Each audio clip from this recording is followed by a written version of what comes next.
Hey everyone, it's me again. It's Ivonne Emila Lizondo.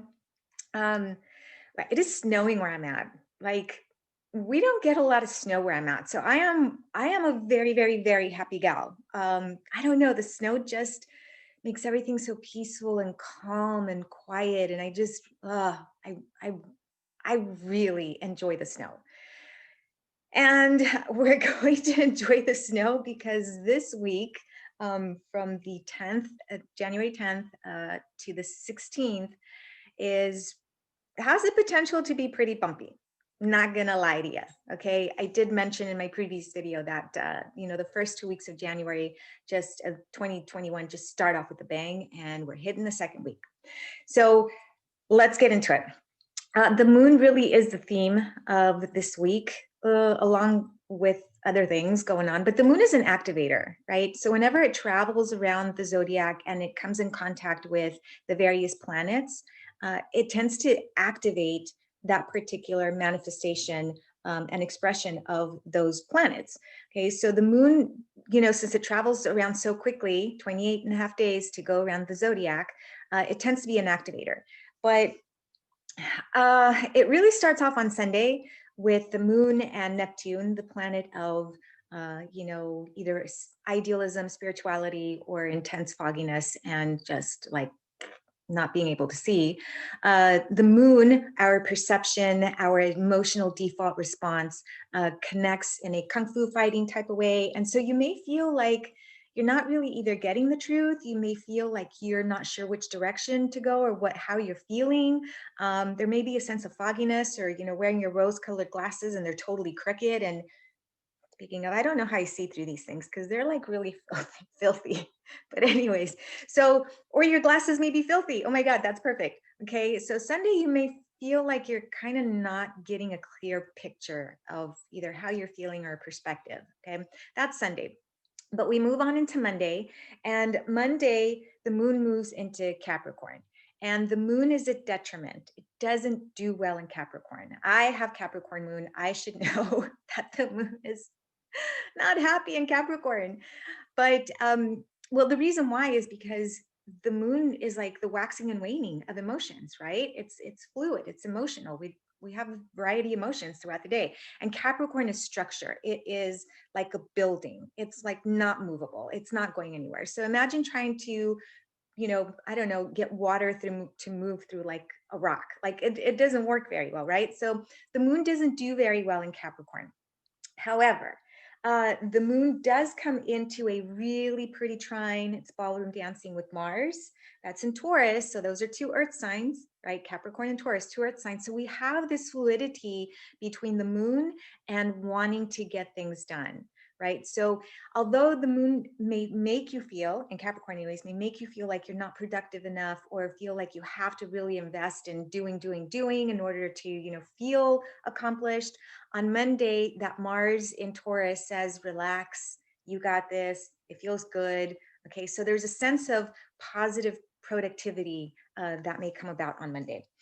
The other aspect is that the moon in Capricorn comes together in a conjunction, like they're together, okay, with Venus in Capricorn. Now, Venus in Capricorn tends to be a little bit more practical. I mentioned that in my previous video. It's a little bit more, precise and trying to, follow the rules, and it's a little bit more traditional. Venus is about love and how you connect with people and the aspect of beauty. So you may find yourself really focusing in on those things or people or situations that are more practical, that bring you that sense of grace in a more traditional way, right? So this is not necessarily a day where you'll be daydreaming, moving forward, but more maybe really thinking about the memories and the love and the beauty of the past, okay?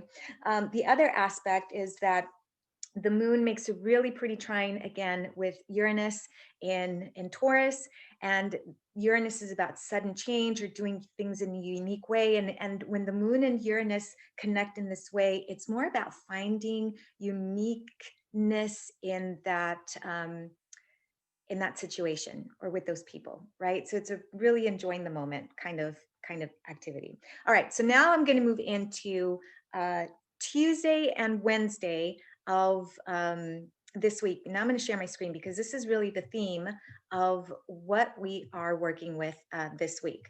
All right, here is the chart for, it's the 12th, but again, it's moving into the 13th. All right, so there's a couple of things that happen that are really, really important and really set the stage for the entire week, okay? We have the new moon in Capricorn, right here it is.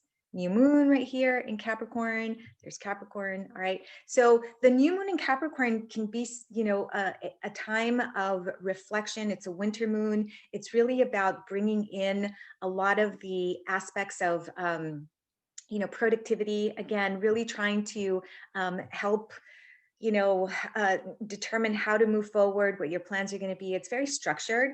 It really is a good time to start planning new projects, activities, because Capricorn is about work. It's about foundation. It's about stability. So long-term things would be a really great place to start if it wasn't for Pluto. So let me share the screen again and let's take a look at what this really means. All right, so here is again the full moon, but notice how it's all connected. Okay, this little guy up here is Pluto. Pluto intensifies, makes things really, really, really big. Okay, and in Capricorn, it's really about, you know, intensification either through making things bigger or breaking things down. Now, in this particular case, Pluto makes the moon, the new moon, feel like a bully. Okay, in Capricorn. If Capricorn wants to get things done, the sun, moon, new moon, okay, and Pluto in Capricorn may make you feel like you have to bully your way into accomplishing your goals. It's not necessarily a nice, peaceful kind of energy. Again, the moon already struggles in Capricorn, but the new moon is really about with Pluto is really about bullying your way through, really like diving in and just power treading through it. I don't know if anybody's ever done CrossFit WODs, but sometimes I feel like I'm just like, whoa, I got to work through it. Okay. The hard part with this new moon is that the energy has the potential of just getting out of hand. And, you know, things have been a lot. Okay. Fiery, conflictive, abrasive, chaotic, especially in the States the last week. And so what we might see is an intensification of that. Now we might see people starting to express that on a higher level or on a more intense level, or and it may not necessarily be fiery per se, but emotionally just trying to bully their way into certain positions, power plays. You may notice that, you know, somebody who was typically pretty nice to you might just like elbow you out of the way and just, you know, so it's that kind of feel for the new moon. Again, just wanted to share that with you because if you're, you know, setting new moon intentions for Capricorn, just be careful, be super aware of what you're really setting intentions for because it has the potential to really get out of hand. Okay, so just be very cautious. All right, so this next theme, this week, we also have these three guys right here. Okay, so this is Saturn, all right, and Jupiter and Mercury. All right, Mercury is about thinking, the mind, communication, and Jupiter is about, you know, really going in and making everything bigger. We're seeking wisdom. We're really seeking understanding. That would be great, except for the fact that Saturn is in the picture. Now, Saturn is at home in Aquarius, okay, and because it's at home in Aquarius, it's going to be the stronger planet. Okay. So essentially, Jupiter has to do what Saturn wants it to do. Saturn is about slowing things down and stopping and lockdowns and grids and rules. And so there may be a sense of really focusing in on, you know, this particular thought process or communication of how do we establish communication for the future. Okay, it's really about thinking about the collective in the future. That's Aquarius. Okay, so what does this mean for everybody? Well, what it means is that you may find that either collective or individually, you may be spending a lot of time this week really honing in on how to work through establishing foundations, okay, for the future. All right. Now, what does that entail exactly? It just kind of depends on how it's going to manifest. Okay. It's going to involve a lot of potential boundary setting, rule setting, expectation setting, right? Saturn is about those rules, those boundaries, step by step, really making sure that we have a good understanding of that. Jupiter comes in and, you know, there might be a sense of like hope for the future because Mercury, the thinking, the mind, and Jupiter together make this beautiful, you know, energy and essence of like, how do we connect people on a global scale, on a wider scale, because that's what Jupiter does. It wants to connect on a bigger scale. But Saturn may come in and say, hey guys, wait a second. No, we're going to slow things down and we're going to look at the rule book. And then we're going to decide how we're going to approach this.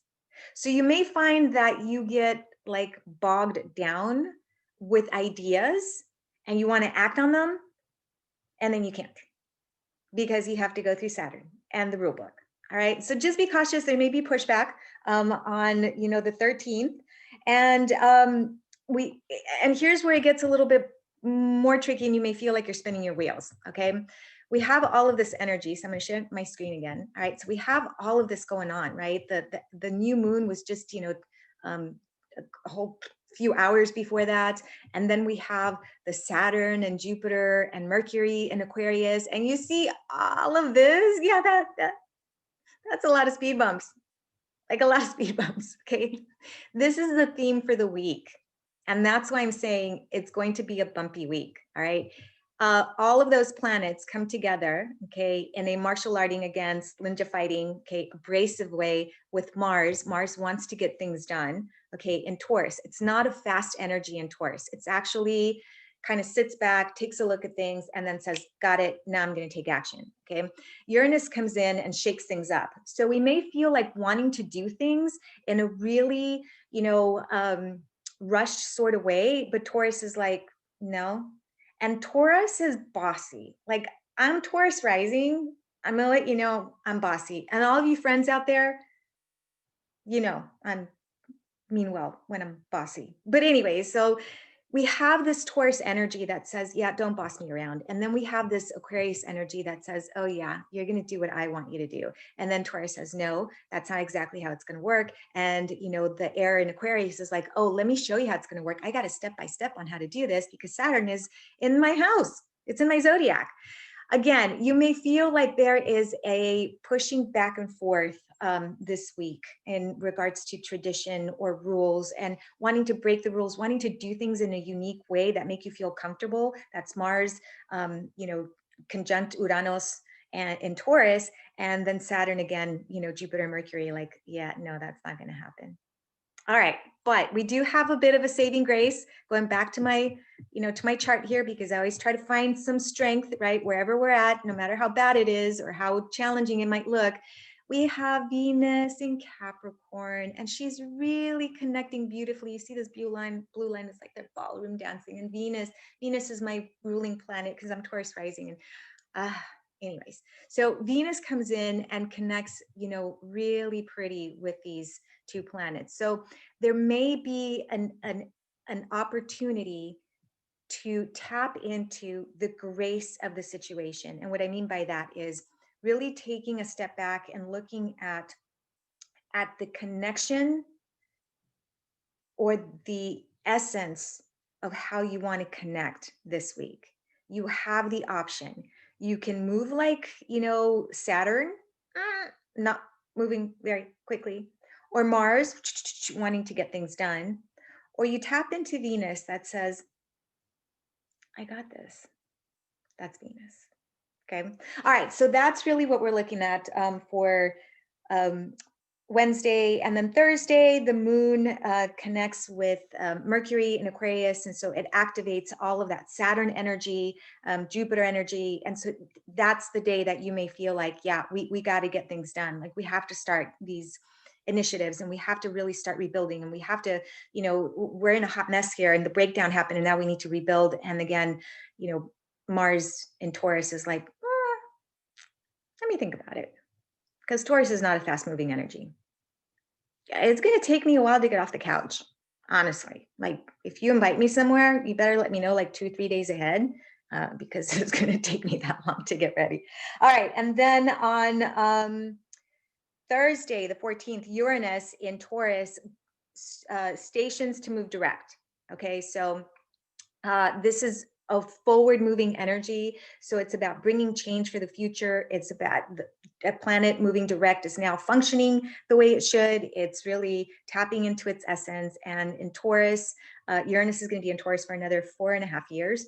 So it really is about bringing in those, progressive changes, okay, that Taurus needs.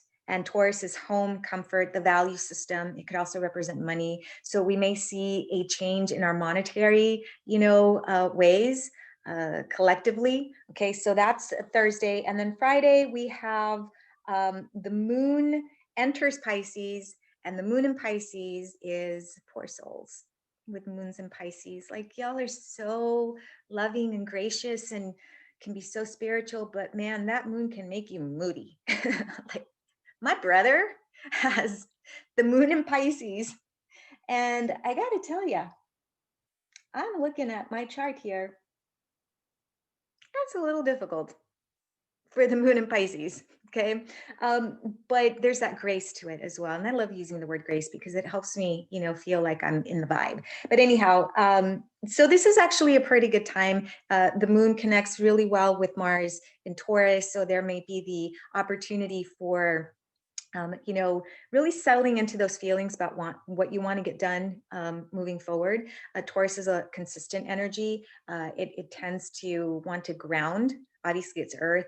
Pisces is water. And so Pisces moons may have a hard time feeling grounded. So this would be a really good time, especially Pisces moons, to really set some intentions for that groundedness for that day.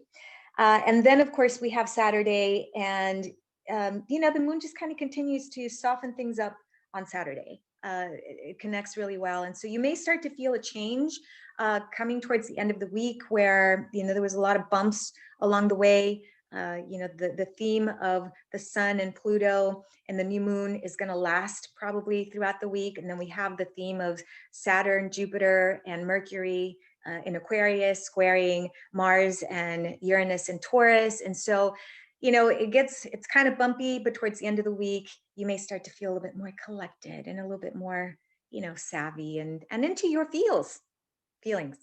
Anyways, all right, so that's the astrology for this upcoming week. If you want to learn more about your astrology, please feel free to visit spiritualessence.com. That's spiritual-essence.com. Reach out to me. And y'all, we're going to get through this first quarter of 2021. We still got boom, boom, boom, boom, boom, boom, okay, but it's a different kind of boom, boom, boom, boom. It's not like last year where we were like, okay. Anyhow, y'all stay safe, and I'm going to go back to enjoying my snow. Bye.